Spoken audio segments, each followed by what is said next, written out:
I think what we're about to talk about can get to the point where it'll be real easy to take things personally. Yeah. But might as well have fun with it because both you and I already know these things about each other. Yeah, none of this is really about you though. It's just about, some of it's about me and about things in general. Yeah. What? We have our own stuff written down. What do you mean, what? I'm going to talk about some personal stuff. I said none of it's about you. Oh. From me. Oh, okay. All right. Well, do you want to get into this or? Yeah. Okay. Go ahead. Are you with me right now? Yeah. Are you flowing with me? Yes. Okay. All right. Why don't you lead? Okay. So did you have an article that you want to walk through? Article? The one you sent me last week about like the most popular neuroses per se, like things people have going on in their mind, like codependency. It was kind of like a list form with more information. I don't have that. I don't even have that ready. I don't even know what you're talking about. Oh.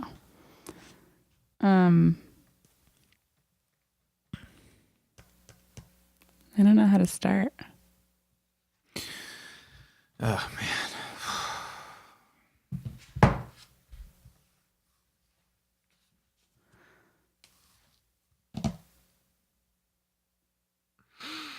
Maybe we can get through this. We cannot stop arguing. Fuck. Yeah. I can't. I want to just leave all the time. Every time we hit record, I want to leave.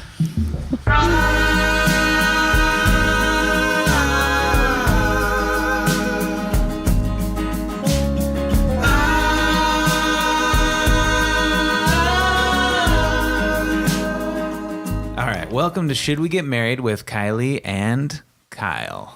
So I just want to say first off and foremost, thank you so much for listening. Your support is so incredible and this community is so great.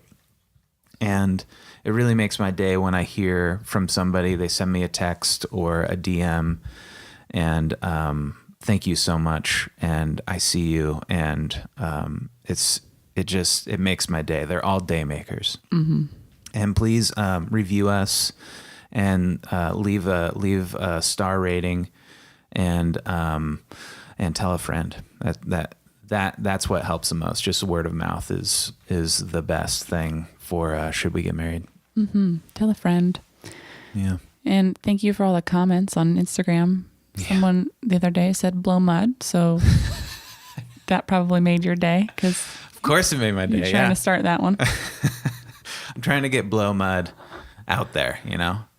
I wanted to ask people if they'd be willing to sprinkle in or lightly pepper in a few blow muds into casual conversations.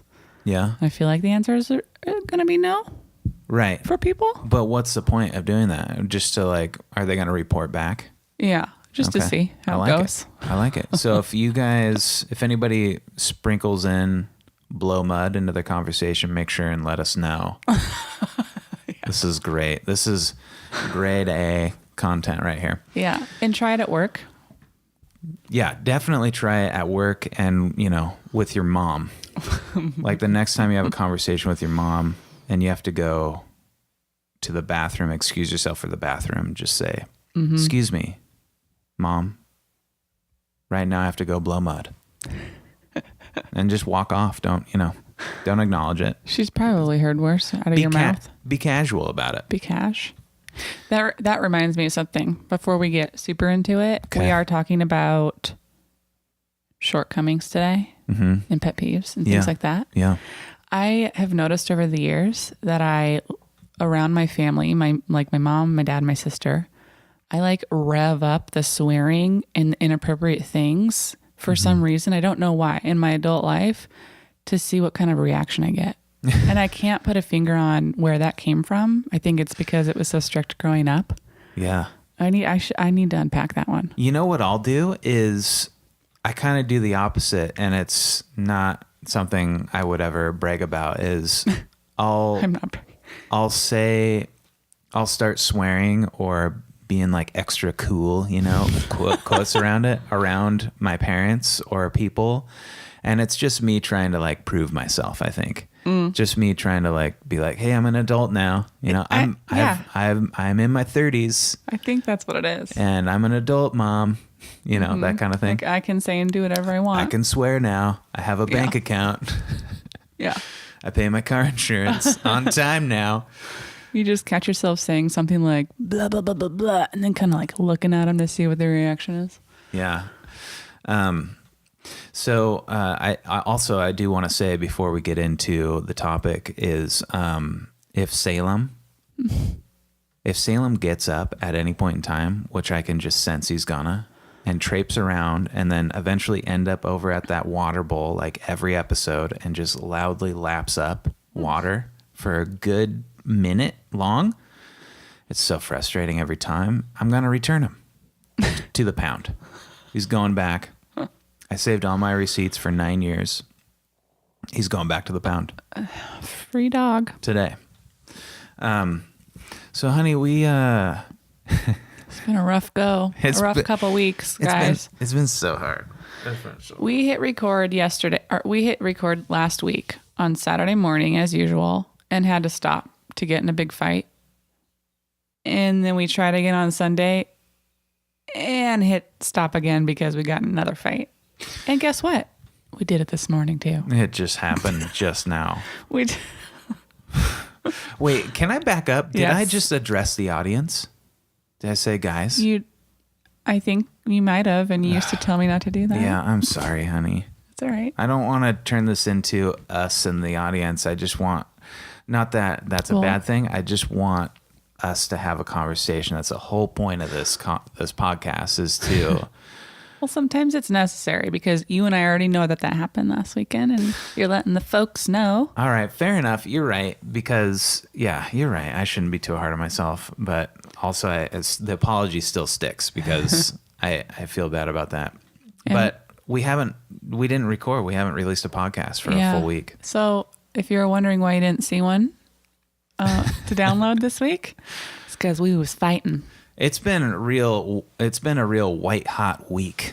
Also, we were making up in lots of ways as well. So at the household, we did, and that's another testament to the podcast. Is even though, and today I know we got some stuff to talk about, and a lot of it is to be just let go of, but a lot of it was talked about. We started and stopped on Saturday and then again on Sunday, and Sunday we really got into a really good conversation. I wish the mics were on because it was incredible to work out those issues. I agree. And today hasn't been easy. I think what's happening here, Honeybee, is we're going through growing pains on the podcast. Yeah, we are. And it's not easy to do this thing. The 10 episode slump, grow pain. Yeah. This 10 episode itch. Yes. Already. It's like the 2-year dating mark. Yeah. Don't worry. We're sticking with it. Oh yeah. This is so important to me. This podcast. We're just working out the kinks. I could, sometimes we just want to pinch each other in the face, and other times pinch in the face, smother my face into your neck. It's give and take. Yeah, and I think it's good that. Well, honestly, I think we wouldn't have dealt with some of those issues had we not had the podcast going, or some sort of like third party thing. Like if it was therapy or something, it would have probably yielded similar results, getting into some issues and talking through them. So, I'm just grateful for it. I'm just grateful for this and for you and our relationship. And it's just awkward and hard sometimes. That's what she said. We're on the last season of our third watch through of The Office. Yeah. Can't wait. It's probably my 5th. By the way, the 8th season No, the 7th season is my favorite of The Office. I just yeah. wanted to say that out loud. Excellent writing. Into the microphone. My favorite. Oh, shoot. I had something in my head and I lost it. I'm sorry. I messed that up, didn't I? No, it's okay. All right. The she said messed it up. Do you want to go into neuroses, pet peeves, and shortcomings? Yeah, I think we should start with pet peeves. Okay, let's do it. Do you want to start it off or do you want me to? Go ahead. Oh, that's what I was going to say. Okay. I think maybe somewhere deep, deep, deep down, the fighting maybe was avoiding the fact that we're about to talk about our shortcomings and stuff. Or I'll speak for myself. Yeah. Because I was hyper focused on listing out all of my shortcomings, and so I only There's a few. have a couple. Yeah. Okay. Well, Just like to touch upon because I could talk for days about my shortcomings. So I just wanted a couple to bounce off. Pet peeves are fun and light. Yeah. So I want to start this off. I used to date this girl. It was a really short stretch of dating. And she said her main pet peeve was leaving cabinet doors open. And that ultimately led to me You did it on purpose, didn't you? What? Did you start doing it on purpose? No, we went on a couple of dates, and this was something that she brought up out of the blue. Okay, sorry to interrupt you. And it turned me off. It's like, really? They're just cupboards, and they stay open sometimes. Most of the time, they're closed. But and then also another common pet peeve is that is not a big deal to me is the toilet paper direction, right? Oh, yeah. Underneath or over the top. Look, we're lucky if we even get it on the roll.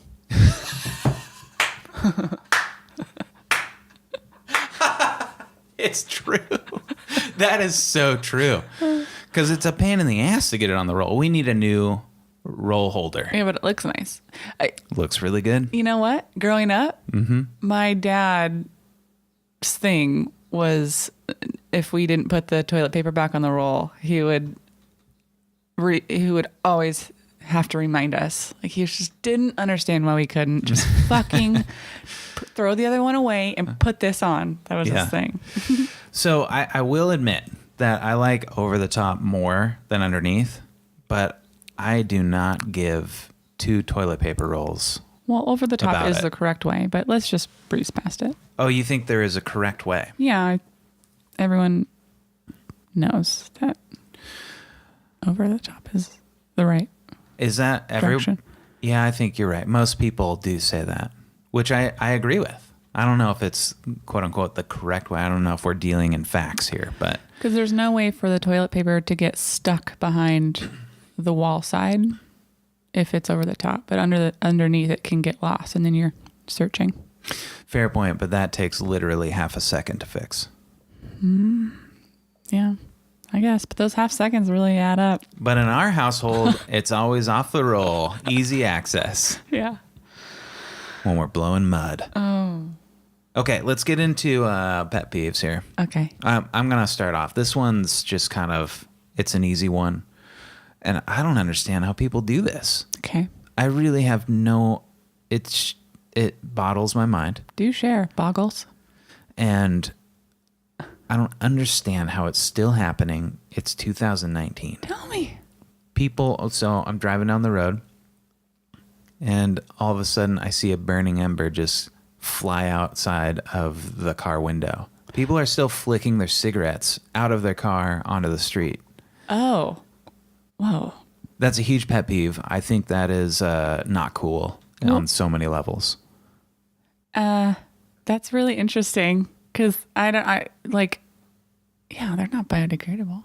Well, so I used to be a smoker. Yeah. And if you have a filterless cigarette, that is biodegradable. Okay. But if the filter is the gnarliest part of the cigarette, and also, the fire part's not great either. But in Washington, you don't typically have to worry about that too much. But either way, it's why do people do that? every time I do see that, like, and someone's just thrown one and it's kind of like skidding through the road and it goes Yeah. under my car, I feel like it's gonna bounce up into my engine and just start a fire. I can't be the only person that feels that way. Your car is kind of on fire. It's a combustion. It's a combustion engine. Yeah. Or a combustible. So it is literally kind of firing. Yeah. So if a fucking on fire like cigarette butt bounces up in there, No. it's basically a spark. No, that's not how it. No, if it would get near or a gas tank that happened to have a leak in it or something like that, yes, but that wouldn't happen to your engine, honey. I wouldn't. That's good. You don't have to worry about it. Okay. But what's that movie? Not The Sixth Sense, but Final Destination. Ugh. So you play that through in your head every time that happens. Yeah. Like you're gonna blow up in a. Yeah. That's incredible. Every time, huh? I mean, it's rare, but it does happen often. Wait. It is rare. It happens. It happens often. Okay. Well, Anyways, what's your next one? Well, why don't you do one? Okay.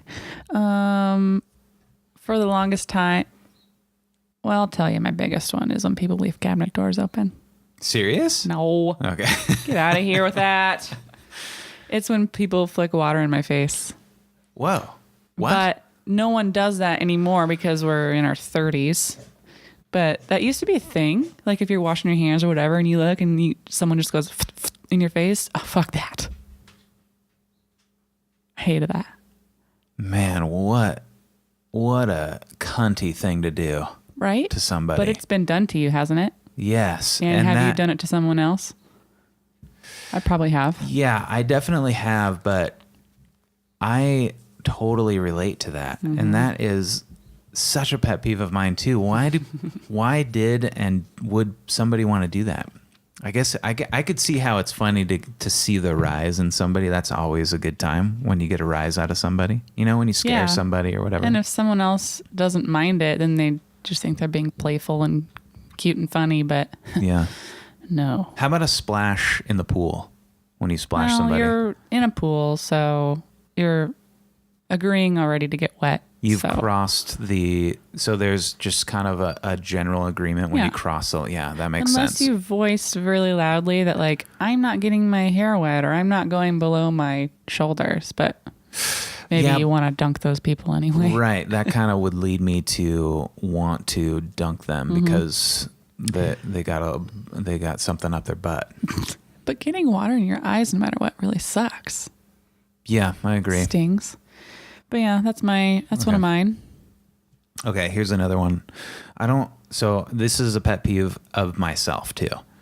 And I don't like it when people do a job, the simplest job, even if it's emptying out the trash or wiping down a counter or, you know, or if it's a big job, like, I don't know, a bigger one is when they don't do the job all the way. Uh-oh. And listen, we've had fights about this. I'm not going to bring up anything. I'm guilty of this too. But as a leader in the workforce or in a position to lead or a manager, I honestly don't like it when an employee doesn't go above and beyond. Like if it's to pick up the bathroom, something as simple as that, the job sucks, but how well do you do it? Mm-hmm. And I love it when somebody does a job really well. Like they take an extra step to clean off something on the wall that they see instead of just picking up the trash. Or if it's wiping down when I clean the kitchen, I try and do something a little extra because I know it's going to just feel better in the end. So that's a pet peeve, but I'm just as guilty as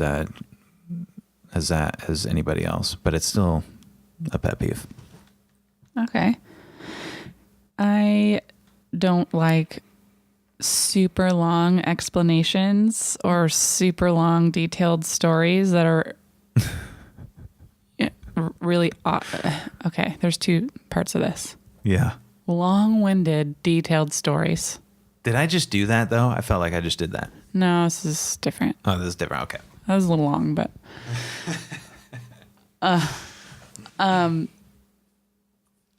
so there's long-winded explanations and then people repeating their stories that I've already heard. Dude, I hate story repeaters. And the whole story, I'm thinking like, do I say, you already told me this? Do I chime in here and say, oh yeah, I know. Or do I fucking sit through it again? You know what I do? I walk off. Well, sometimes you can't. No. You have a choice in all those situations. And the other side of that is when someone's explaining something or walking through something that to me is obvious. This is usually like a work thing. And stating the obvious and stating like the result of what their entire explanation it has come to, like their aha moment, which I realize the minute they start talking. I don't know if that's just me or if it's the person is over explaining, but I'm like, okay, that's obvious. Is there typically move forward here? Yeah, is there typically like a condescending tone in those? Not necessarily. Okay. I just feel like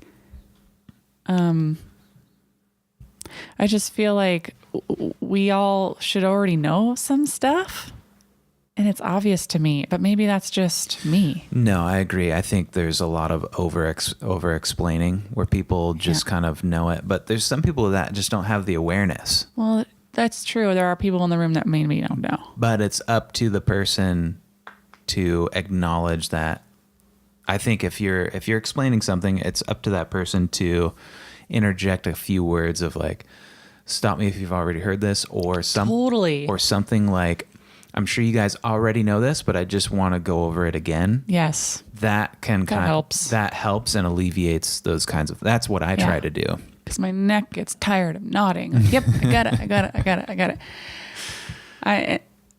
I hate when someone's going to go on like a 10-minute explanation and in minute 1, I already know what they're getting at. Yeah. I already know where they're going to end at. And I'm like, got it. Move forward. Yeah, there's so much overthinking. There's so much explaining out there. And maybe I'm just wicked smart.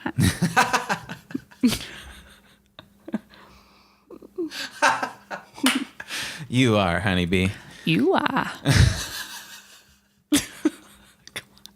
Where are we? Boston? No. Oh. Michael Scott and Holly. No, but that's a Boston accent, though, honey. I know. And that's... Well, then... Okay, one more, and then move on to the next thing. Mm-hmm. I forgot what my next one is. You don't have it written down? No, I just thought of it. Oh. And I was gonna say, hey, one more, and then the next thing, and now here we are. You thought of a pet peeve while I was talking? Uh-oh. Yeah. Yeah. Why don't you do your next one? Is that my deal? Okay. One-sided conversations. I'm seeing a theme here. Are you? These are probably just the things I deal with most. Yeah, maybe. So when you're having a conversation with someone and you can tell whether they're engaged with you or not, or whether they see right through you, and they could talk and talk and talk and talk and talk, but never ask you a question or bring you into the fold. Oh, yeah. And you're just kind of like an object in the room at some point, listening to them, even though you might have something to say or can relate in some sort of way. Or they're just always talking about themselves and never like, how you doing? What do you like to do for fun? I actually tried doing that at a dinner party not too long ago. And I asked that question just to get out of whatever conversation was lulling. Yeah. And it sparked new conversation. It was great. Oh, yeah. I loved it. Okay. So I learned a little while ago, maybe in my late 20s, that asking questions more than I'm making statements, or me asking questions in the majority of the conversation has always yielded better results. And it's how I got over small talk, because I think small talk, I used to feel that small talk was the most asinine, boring waste of time. But I was more of a wallflower back then. And so, but I wanted to learn how to network better and learn how to engage in people better and learn a few more things about myself. And I did it by asking questions. You are the best at that, I will say. And You engage. and also there's an absurdity in small talk that is absolutely hilarious, and you can kind of play a game of how many times. So sometimes I'll spiral into, in a good way, and I'm totally aware of it, and I'm having fun just in my own head of what I can talk about with weather and what I can get into with politics. How basic can we get? And I go into a question of politics just totally, because usually we go into a politic-y question and it's backloaded. Like I have thoughts in the chamber type of thing. Yeah, you're just waiting for your turn to. But in small talk, I love to drop a nugget of politics and have and there's nothing in my chamber. I'm just here to read the person, See where it goes. see where their thoughts are at, and see what kind of a person they are. And then if it's totally different, I just kind of go with that. If it's totally different from my point of view, I just roll with it. Oh, well, why do you feel that way? How do you feel that way? That's really interesting. I hadn't thought of it that way. What do you think about this? And I just kind of like go down that, and it makes the conversation incredible. And then that person ends up liking me more. And then I like that person more because I've gone into it with curiosity instead of expectations. It's a fun game. Yeah, I love it. And I'm not great. I'm not, perfect at it, but anyways, I'm just saying your pet peeve is really relatable to me. You agree? I feel like I just over-explained all of that. No, don't overthink Okay. my pet peeves now. Do you have another one to share? No, I totally forgot it. Can we move on? Yeah. Okay. Should we just turn up the notch to shortcomings? Oh, I was thinking neuroses next, but we can do shortcomings. I mean, can you explain the difference? Yeah, it's kind of the same. But really, for other folks and for myself, neuroses, I think we looked it up last week, are literally the things you're dealing with in your head, right? Yeah, it's anxieties and fears going in. It's anxieties and fears kind of poisoning your actions. That's what neuroses is. The things that make us who we are, basically, and cause certain behaviors and just our personalities. Yeah, it comes from past and how we were brought up, and you may have been brought up in the most greatest environment, but that can lead to a neuroses when you're in a different environment. Bingo. Okay. And then shortcomings are sort of the manifestation of some of those neuroses, yeah?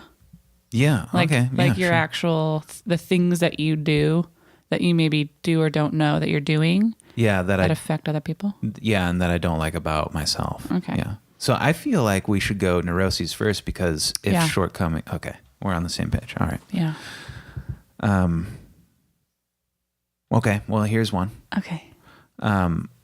So before a big thing, I get really wound up and I get really sharp and to the point and hyper focused on details, and it's hard for me to be cool, calm, and collected and let go.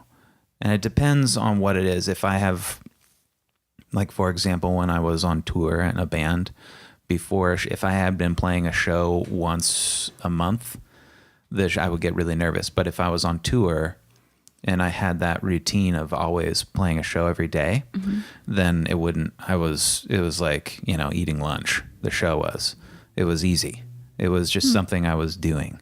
But if there's a lot of time, so if I'm preparing for a trade show or a video shoot or a photo session or whatever, and I haven't done one in a couple of weeks or, a week or whatever, or a couple of months, I get really nervous and tight and wound up. Well, and so where does that come from? Anxieties and fears? Oh, yeah, for sure. I'm afraid I'm going to mess it up. Yeah. I'm afraid I'm not going to be totally prepared. And I'm, everything from I'm afraid this person isn't going to like me or like my thing or my ideas. I'm going to have to take a shit in the middle of this meeting. I'm just going over all the worst case scenarios. I think anxiety is a big neurosy topic for both of us. Yeah. Well, I have a history of panic attacks, so it's absolutely And the only thing that gets me over that is by walking through the fear. The only thing, I used to think that would be the worst thing to do is actually, do the things that I'm afraid of. But it's the best thing. I do the things that I'm afraid of. If I can piggyback on the anxiety thing, Please. I've found that lately I'm trying to manage my anxiety in a more healthy way because I don't know if I didn't notice it before or if it's getting worse. But throughout the day, every little thing that I do at work, like every little I do a bazillion things a day. And they just add up and add up and add up. And I'm being super productive, but like inside, I'm just standing at a desk doing all these things mostly. But inside, I get frenzied and it builds and builds and builds. And then if anything frustrating happens, which is a lot, it just like compounds that frenzied, antsy, wound up feeling. And by the end of the day, when I sit down to drive home for an hour, my neck is tense, my shoulders are tense. Like it's so hard to relax. And then I'm just like grinding through traffic.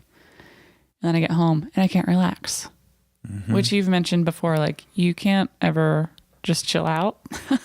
Yeah, the chill factor, man. I'm so wound up. Right. It's gotten to a point where I'm wondering like if I have a bigger problem to deal with here. Well, I can relate. And I think the best thing for me to do and what I would suggest, wait, I'm going into solution mode. I don't want to solve your problem. I just want to hear you. You can just relate. I can just relate. Yeah. And I suppose a lot of people probably can. Yeah. Relate. And that anxiety feeds a lot of other stuff. Like anytime I have something big to do, whether it's fun or work or nothing, I'm the same as you. I get all wound up. Yeah. And then you get kind of sharp and Oh, yeah. irritable and Everything is done a correct way. mm-hmm. And if somebody isn't doing it the correct way, they're gonna know about it. Yeah. All right. Can I go to my next one? Sure. All right. Okay. So this one is a few layers. This one's just a little, what do you call it? Anyways, here it is. When I become aware of my awareness, I become obsessed with my mental health, and it leads to depression. So I kind of like, if I see myself from above what I'm doing, I just kind of get so wound up, and I think about how I'm dealing with things, and then I'm questioning them, and I get really sensitive, and I start to question everything, and then it just leads to me being bummed out and depressed. So in your own head, basically. Yeah, it's all in my own head stuff. Yeah. I think that's highly relatable too. Yeah, maybe. I get too aware. Like self-awareness is really important. Yeah. But hyper self-awareness is kind of a burden that definitely leads me to depressive and anxious moments. I can see like that'll happen, and then you just are on the hamster wheel in your head, mm-hmm. and the thing that'll get you out of it is action. But sometimes for a while you gotta mm-hmm. You're stuck in the head part. Yeah, and I think like the root of that would be fear and control. I think those two things kind of exacerbate everything. Just being afraid, and then wanting to control. And then it's like a cyclical cycle of doom eventually. And eventually I have to let go. Eventually I have to accept and let go and get to work. Control's a good neurosis or shortcoming. Yeah. Either way. I think control, it could be either. Control is a manifestation of other shit for sure. Because different kinds of people end up being controlling.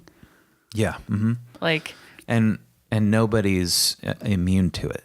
Yeah. We all have situations where it's time to control, whether it's right or not. yeah, there's an obvious like, oh, that person is controlling. And then on the other end of the spectrum, there's someone who's really sweet and kind and wonderful and soft spoken and takes care of everybody, but That's super she's controlling. fucking controlling. Yeah, that can be even more controlling. And hey, Sometimes. I just said she, and that was not fair. He or she. He or she. He or she. He or she.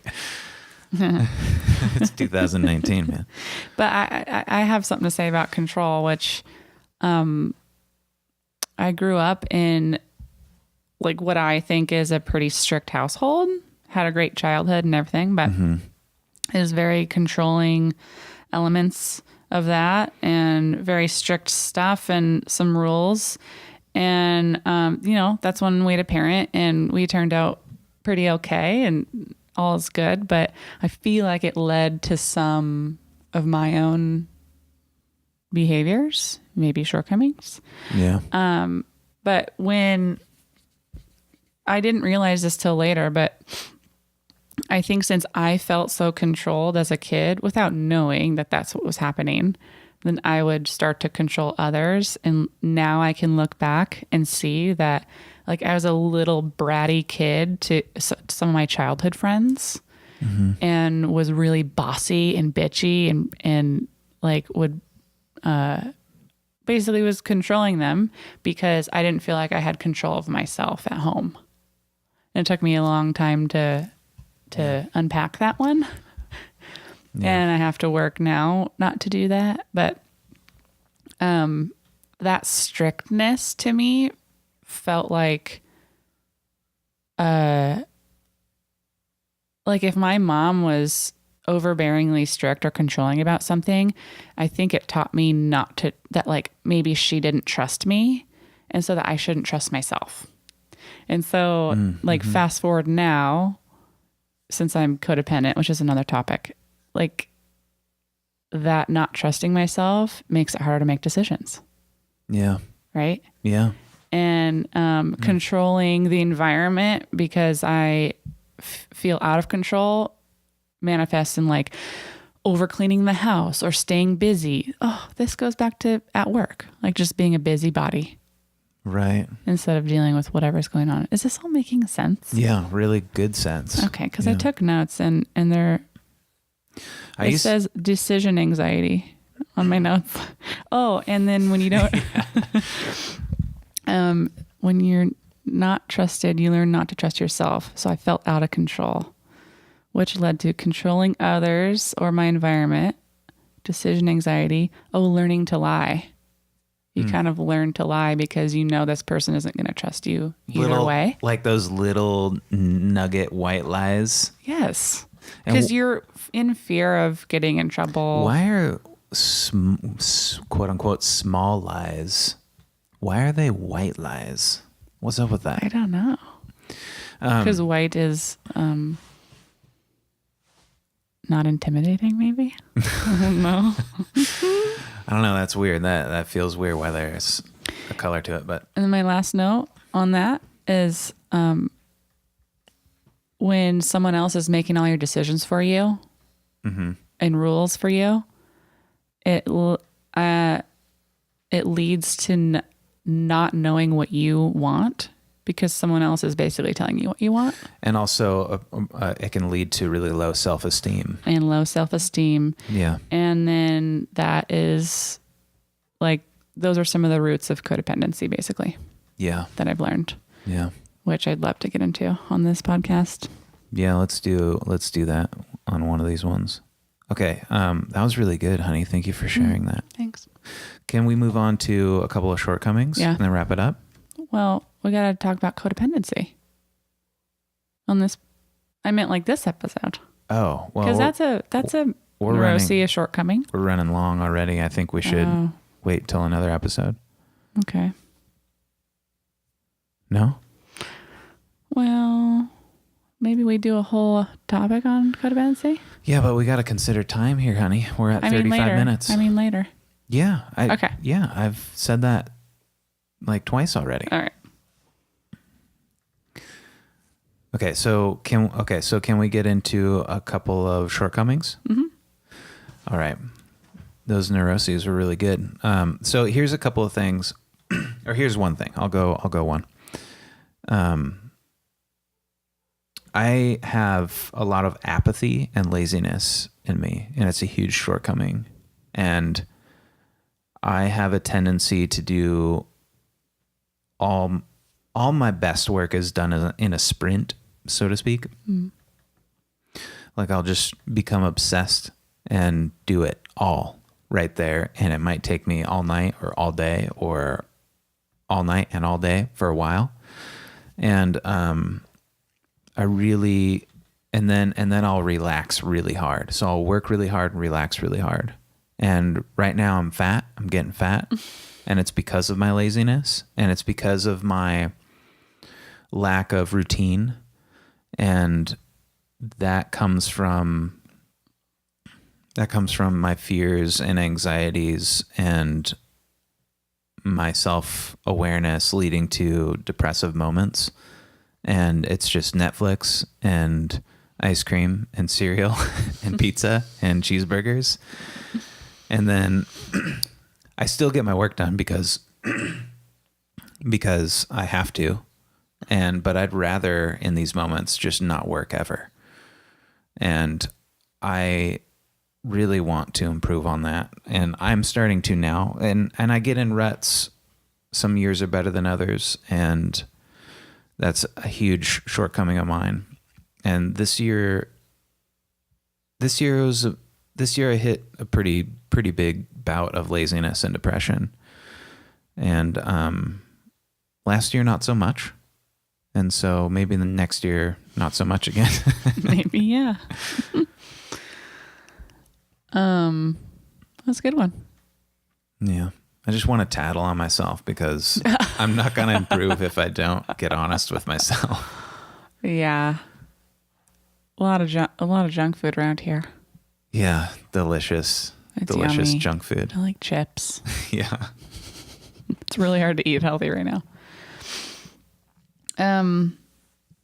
Okay. Well, my other one was codependency, which we're going to kind of get into the details of that later. But do we have anything else to add? Well, don't you want to talk about your shortcoming? You just said codependency, but that didn't really explain anything. I feel like codependency is my biggest shortcoming. Is that a shortcome? Well, I've never heard of a shortcoming called shortcome. Shortcome. But why not? I mean, codependency is it's a really broad. It's thing. super broad. I'd love it if you could draw some things directly from that. Yeah, just like an example of like mine was laziness. Right. Oh, geez, yeah. I mean, you already talked about a few of them, but something big for me is what's the word? Procrastination. Big time procrastinator. I'll make all kinds of excuses in my head, and I think in the same line of that is being late to things. Yeah. I'll just consistently like 10 minutes late to everything. And I have to work on it my entire life. I don't know why I'm like that, but, I think the procrastination comes from fear of not doing the thing correctly, which you kind of touched on that. Like if I have a big project looming ahead, I'm just wait. Even though I'll end up doing it well, I, for some reason with low self-esteem, will tell myself that I don't know how to do it or something like that. Yeah. And then, something else I do is, so there's two things that are codependent behavior. One's obsession and one is indifference. So I heard a thing the other day that was managing your shortcomings in relation to codependency is like letting that pendulum swing somewhere in the middle of obsession and indifference. And I'll find myself in obsessive behaviors from time to time, and I'll have to come back to earth basically and realize that it's because I'm not taking care of myself. And then the other side, if indifference, is like I'll detach so hard if I'm not interested in what someone's talking about or who they are. Maybe I'm intimidated by someone. I'm totally indifferent to them, and I'll just like glaze over and detach emotionally from them. I don't know if any of this is making sense, but obsession and indifference, I think, are two of my shortcomings. Yeah. Yeah. That's great. A little OCD. Okay, I got one more. And then do you have one more, or was that it? No, I think I did this wrong. We're not doing this wrong, though. Well, you specifically wrote down your really specific shortcomings, and I more like categorized topics. That's okay. That relate to shortcomings instead of writing down specifics. That's why I'm spitballing here. That's okay, honey.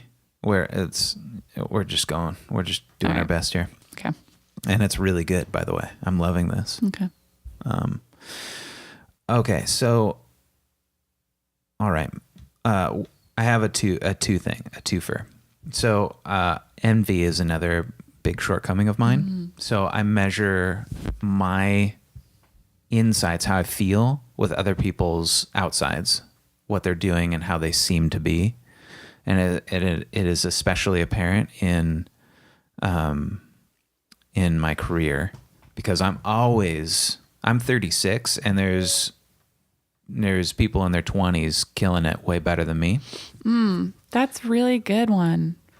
That's on the list of codependency too. Okay. Measuring your insides by someone else's outsides. And I've always been like 10 years late to the game on just about everything. And it's happening now. It's always a wish of mine that I had been better and more self-aware and more hardworking and younger. I wish I had this better mental fortitude and a better work ethic, the appreciation for hard work going above and beyond 10, 15 years ago. Mm-hmm. And so I'm always at the point of envy. Well, I guess not always. I'm kind of generalizing the thing, but it is definitely a shortcoming of mine. And my next one is, which relates with it, is things are always a bit of a struggle for me, and I complain about it. Oh. And instead of complaining, which I do this, but I wish I was better at it again, is instead of complaining, I could just work at it or let go, because it's appropriate to let go and relax. And it is healthy to be lazy sometimes. We got to rest. But in order to get better and to not struggle, I have to work. And the work might be a struggle, and that's what I'm afraid of, is how hard it will be. And I might, at the end of it, find out I'm not good at the thing that I want to be good at. And that's something that I have to... That's the fear. That's the fear, yeah. And that's what I was trying to put into words with procrastination, but go on. Well, I have to be confident and to bolster my self-esteem, and to realize that usually at the end of hard work, even if I'm not as good as I want to be, I'm better every time. Every time there's progress there. And really what I want is the perfection out of it. I want to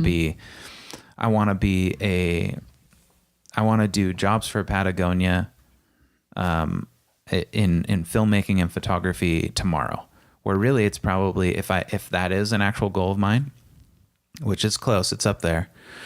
It's going to take me at least 10 years to manifest that through hard work and connections and good work and stuff like that. And am I willing to go through that? Fuck yes. I want to be able to work that hard and to be that diligent and self-aware and to work on my weaknesses in order to get that. Because 10 years can go by and I could just play video games and nothing could happen, or I could work my ass off and I could get closer to the goal. Even if I didn't make it, I can get closer. I can have that progress. I have one more. Do we have time for one more? Yeah, let's do one more and then wrap it up. I don't know the word for this, but being a sort of chameleon with different personalities in different rooms is something that I've realized that I do. So, for example, if you're meeting a new person for the first time, you kind of match their vibe. Yeah. And, or if you're around someone real cynical, I'll start to get real cynical right along with them. Like it comes from wanting to fit in. Yeah. And, basically it's a survival instinct too. So if you're in a room of people who are joking around, you're going to be joking around. You're not going to be a stick in the mud. But that's how people get taken advantage of. Like, women with men at work, for example, can kind of want to be compliant and, go with the flow and kind of match the atmosphere, and you can kind of get into trouble there. But what I really want more than anything is to just be myself, no matter who else is around. And that takes work. It sounds really simple, but I think we all know that just be yourself is the goal. But it does come in handy sometimes, I will say. Yeah, I have a different opinion. Do you? On that? I want to first acknowledge that I hear you, and I encourage you to work on what you need to work on there, because I do the same thing. But there is a Game of Thrones in office politics and in the workforce. But how about outside of work as well, too?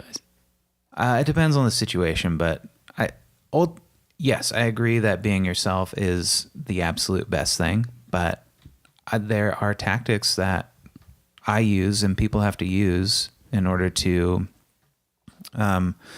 reach to elevate your position at the workplace. And some of you're it totally might be, right. Yeah. Some of it you do have to use mannerism mirroring and mirroring people, and there's certain things you want to do, which is not fold your arms, make eye contact, nod your head, go with their opinion a little bit, and then kind of hold back.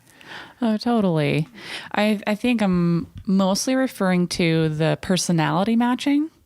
Right. Like full on, like you're just like their personality, you match them. And you're not aware of it. Right. Okay. Yeah. Which is why when I live with someone, I start to talk like them. Yeah. And which I don't know how to not do that, really. Well, I think it's biologically ingrained in us. I think that's part of what you're totally correct. It's a survival mechanism.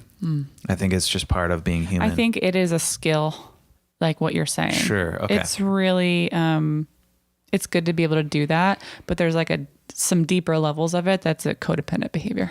Yeah. And I have it too. Sometimes I'll get into a conversation because I'm coming in without much leverage in that conversation, and I want to match or gain some footing, and then I'll do the personality matching and the mirroring and stuff, and I'll leave that meeting, and I'll be like, "What? Why did I do that? And why didn't I say my opinion? Because it was a little better, and I might have garnered a little bit more respect because of it." Yeah. Okay. Exactly. Yeah. Or like, I'm a little punk rock, but I just started relating with that person about really basic shit. And I came down a level to like, be into things that I'm not. But that can be okay, because that goes back to the small talk game, and it's fun. It can be fun to go down that rabbit hole because you're realizing how basic this person is, and you're just kind of enjoying the absurdity in your head. And I like to just see how basic it can get, man. So, cool. Nickelback, right? Oh God. I will say that was mean because Nickelback, they the have butt of so many jokes. They have an amazing career. Yeah. And I don't know them, and I feel bad about that joke. Well, but they'll forgive you. Maybe it's more appropriate to go, so do you do a buffer sheet in between the mattress hug and Is this the small duvet? talk? Yeah, I mean, do you do a buffer sheet? Yeah. I think that's a great small talk to just pepper in. You can just pepper in stupid stuff like that. Yeah. And I do. And it's stupid, So but amazing. When you shampoo, Yeah. do you lather in with your fingertips, or do you like to scratch with your fingernails? Well, I think, so first of all, I do shampoo most of the time. It's great. I love it. I don't condition because it kind of makes my hair too soft. You don't condition? Yeah, I don't condition all the time. Wow, okay. I have short hair. I don't really need it. But when I do put in the shampoo, I get a good lather on my hands. I wipe it into the hair, and then there's a couple scratches. Yeah. And then it's a massage, and then it's out of my hair in like 30 seconds. But Boom, do you wash your hair first or your body first? I wash my hair first. Oh, interesting. Okay. Yeah. What do you do? I guess everyone does it differently. Yeah. Yeah, everybody has their own shampoo routine. God, isn't it funny to think about how everyone does everything so differently? And wouldn't it just be hilarious? Can you really trust somebody who starts their washing routine from the feet up? Like, what kind of a psychopath is that, right? That's a good point. Is Salem growling? I don't know, but Salem, be careful. I'm about ready to return him to the pound. Well, hey, on our next episode of Should We Get Married? Oh. Are you ready for this? Yeah. Because I'm going to say it out loud right now. What are we even doing? Well, are you ready? Yes. Okay. On our next episode of Should We Get Married? Hold on. Did I agree to this topic? It's going to be amazing. By the way, thank you so much for listening. If you made it this far, I see you. I appreciate you.